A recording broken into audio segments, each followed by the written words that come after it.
بسم اللہ الرحمن الرحیم۔ السلام علیکم دوستو۔ کفن چور کا واقعہ۔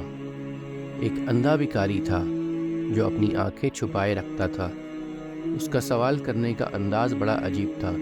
وہ لوگوں سے کہتا تھا جو مجھے کچھ دے گا اس کو ایک عجیب بات سناؤں گا، اور جو زائدہ دے گا اس کو ایک عجیب چیز بھی دکھاؤں گا۔ ابو اسحاق ابراہیم رحمۃ اللہ علیہ فرماتے ہیں، کسی نے اس کو کچھ دیا تو میں اس کے پاس کھڑا ہو گیا۔ اس نے اپنی آنکھیں دکھائیں۔ میں یہ دیکھ کر حیران و ششدر گیا کہ اس کی آنکھوں کی جگہ 2 سوراخ تھے جس سے آر پار نظر آتا تھا۔ اب اس نے اپنی داستان حیرت نشان سنانی شروع کی۔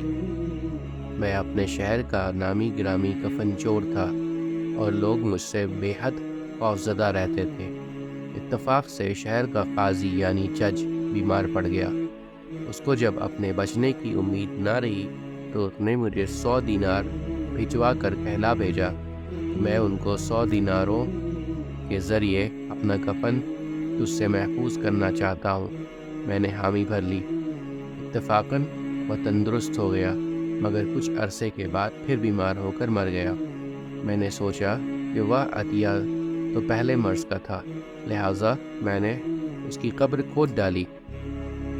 قبر میں عذاب کے آثار تھے اور قاضی جج قبر میں بیٹھا ہوا تھا اور اس کے بال بکھرے ہوئے تھے اور آنکھیں سرخ ہو رہی تھیں۔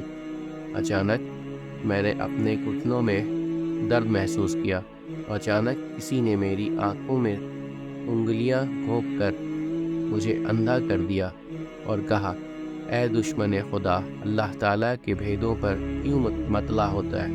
امید کرتا ہوں دوستو کہ آپ کو آج کی ویڈیو اچھی لگی ہوگی۔ اگر آپ کو ہماری ویڈیو اچھی لگی ہے تو ویڈیو کو لائک ضرور کریں، اور مزید اس طرح کی ویڈیوز دیکھنے کے لیے ہمارے چینل سبسکرائب کر لیں اور دوستوں کے ساتھ شیئر کرنا بھی مت بھولیں۔ اللہ آپ سب کا حامی و ناصر ہو۔ انشاءاللہ ملتے ہیں اگلے ویڈیو میں۔ اجازت دیجیے، السلام علیکم، اللہ حافظ۔